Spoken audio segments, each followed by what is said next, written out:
Kailan mo nga dapat gamitin ang no contact rule sa inyong relasyon? Yes, mga kamamay. Lagi ko po sinasabi sa inyo na mahalaga ang hindi pagpaparamdam. Mahalaga ang no contact rule sa isang relasyon upang muli niyang makita ang halaga mo. Kung nafe-feel mo ngayon, mga kamamay, na tipong parang hindi ka na inuuna, hindi ka na binibigyan ng oras, o kaya naman binibigyan ka ng oras pero hindi ka na yung priority niya.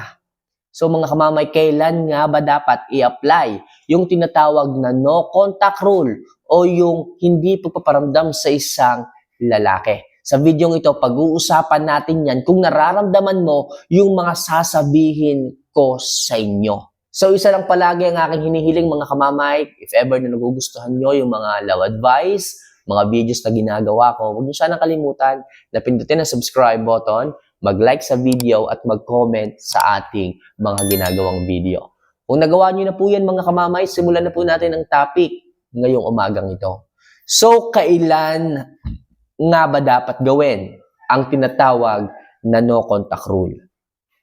So, number 1, kapag pinaparamdam niya na hindi ka na mahalaga sa kanya.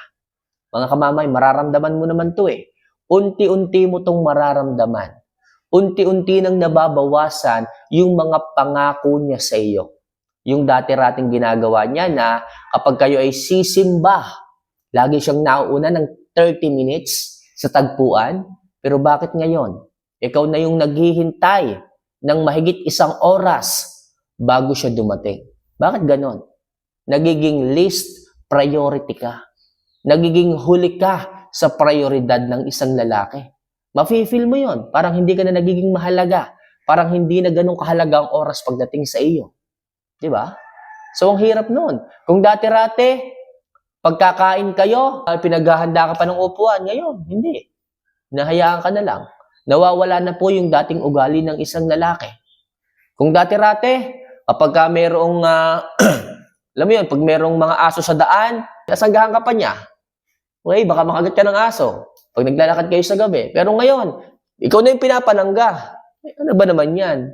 Hindi mo na maramdaman yung halaga mo. Hindi mo na maramdaman yung pagiging Disney princess mo. Yung pala nung una lang. Pero sa pagtagal ng panahon, nababawasan na po, mga kamamay.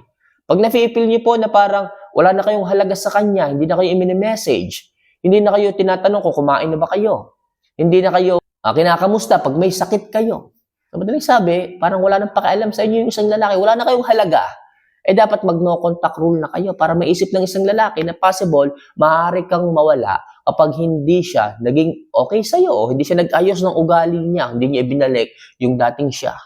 Kaya mga kamamay, mahalaga ang no contact rule kung nafe-feel po ninyo na nawawala na yung halaga ng isang lalaki sa inyo. Pag sinabing no contact rule, kailangan hindi niyo po papansinin yung mga paramdam niya. Hindi nyo po dapat siya i-replyan o hindi dapat kayo ang mauunang mag-message. Baka mamaya mag-no contact rule kayo tapos after 2 days mag-chat din kayo. Hindi po ganon. Pag no contact rule, talagang as in, hanggat hindi siya nagsosorry, hanggat hindi siya nagbabago, hindi kayo magpaparamdam sa kanya. Hanggat hindi niya nare-realize ang lahat, hindi kayo magpaparamdam sa kanya. Baka mamaya nasuyo lang kayo. Nagparamdam na agad. Napakarurupok. Huwag sana kayo maging isa sa mga babaeng marurupok. Okay, bilang isang babae, kailangan nyong gawin ng no contact rule para muling manumbalik ang inyong halaga sapagkat nawawala ng inyong halaga para makita niyang muli ang halaga mo bilang isang babae. So sana malinaw tayo sa unang tips. Gawin niyo yan kapag nawawala ng inyong halaga. So next, kapag minsan na lang siyang magparamdam, yan mga kamamay. Kung dati-rate, minu-minuto, oras-oras tumatawag sa inyong isang lalaki. Bakit ngayon? Nung una, every 2 days lang siya bago magparamdam, okay pa sa inyo eh. Pero ngayon, 4 days na, hindi pa nagpaparamdam. Pero sabi niya nung nakaraan, may gagawin lang daw siya. Yung ba namang simpleng magpipindot ng konting oras, mag-send ng message para lang malaman mo kung anong nangyayari sa kanya, mahirap ba yun? Ibig sabihin kung lumipas ng 4 na araw at wala pang paramdam, sinasadya na ng lalaki yan. O kaya naman, may ibang priority na yan. Kapag kaganyan, mga kamamay, sinasabi ko sa inyo, nawawala ng halaga. Nawawala na ng halaga ang isang kagaya mo sa inyong relasyon. Unfair na unfair kung ikaw yung babae na wala namang ginagawang mali. Ang ginagawa mo lang naman, naghihintay ka ng message galing sa kanya kasi namimiss mo siya. Pero ni wrong send, walang wrong send. 4 na araw na yung lumipas. Di na biro yan. Kapag kaganyan mga kamama, ipakita nyo na rin na hindi na kayo interesado sa kanya. Kung ginaganon kayo ng isang lalaki, ipakita ninyo na hindi kayo naghihintay ng message niya palagi. Nagbabago na siya eh.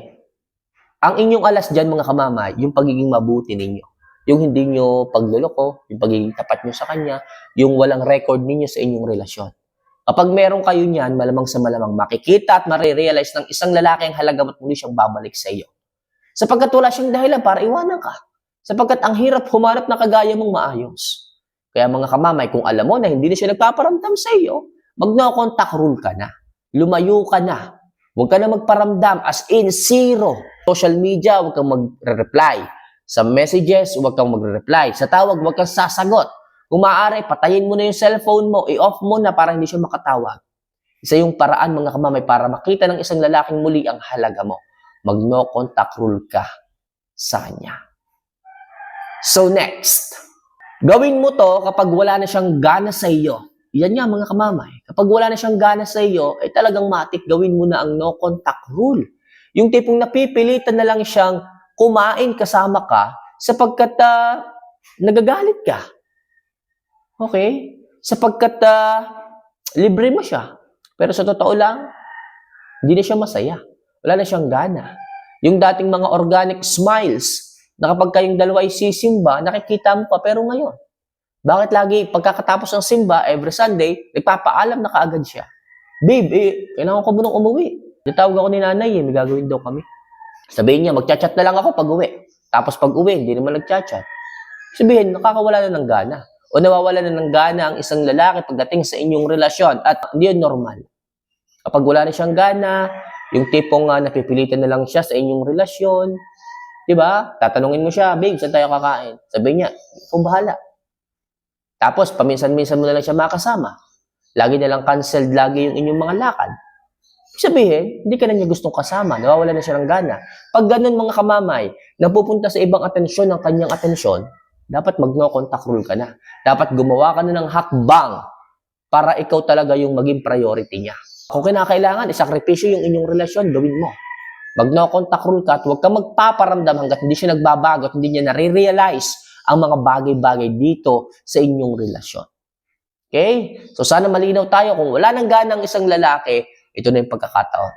Mag-no contact rule ka na sa kanya. So next, gawin mo to kung madalas ka nang inaaway kahit wala ka namang ginagawang mali. Mahirap lumugar sa lalaking ganito. Kapag lahat na lang ng ginawa mong tama ay nagiging mali sa kanya, ano pa siguro yung mga ginagawa mong mali? Baka mamaya abot hanggang langit ang galit niya sa iyo. So kapag ganyan na lang lagi ang nangyayari, yung cycle ng araw-araw ninyo, lagi na lang siyang galit, uuwi ng bahay, padabog, kung kumilos. Okay? Pagtingin ng sinaing, meron namang pagkain, kung ano-ano pang hahanapin. Kapag ganyan, lagi na lang galit, lagi na lang mainit ang ulo, sa inyo, may gawin kayong tama o mali, wala na kayong ginawang tama pagdating sa kanya, mag-no contact rule na kayo. Huwag yun ang ipagsiksikan ng sarili ninyo na makita ang inyong mga tamang ginagawa. Kasi nga, wala na siyang makikitang tama kung mainit ka lagi ang ulo. Kung palaging galit sa inyo. Kung palaging lahat ng ginagawa mo mali. Gawin mo na ang no contact rule sapagkat ang no contact rule ay iniisip mo ang pagmamahal sa sarili mo. Diyan din makikita ng isang lalaki ang halaga mo sa mga oras na wala ka. So next, gawin mo ang no contact rule kapag nawawala na siya ng pakialam sa inyo. Yes, mga kamamay.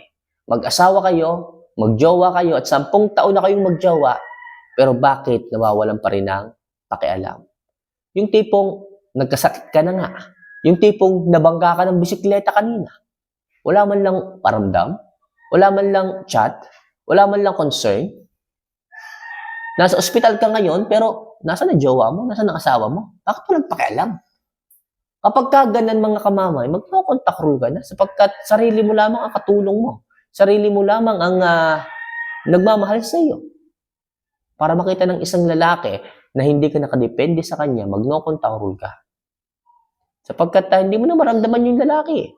Sapagkat parang wala nang pakialam sa iyo, wala nang pagmamahal sa iyo. Mag-no contact rule ka para makita niya yung pagkawala mo. Para makita niya na kailangan mo siya. Yes, mga kamamay, makakatulong ang no contact rule para muli siyang maghanap sa iyo, para muli kanyang ma-miss, para muli niyang makita ang pagmamahal niya para sa iyo. Okay? So sana malinaw tayo dyan. And last, kapag naramdaman mo na hindi ka na niya mahal, ito yung pinakamasakit. Pag naramdaman mo na hindi ka na niya mahal, yung tipong narorong send na siya sa iyo, masakit yan.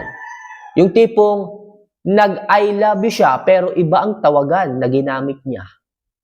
Guguho ang mundo mo dyan. Kapag ka ganun mga kamamay, hindi pa niya yun malalaman.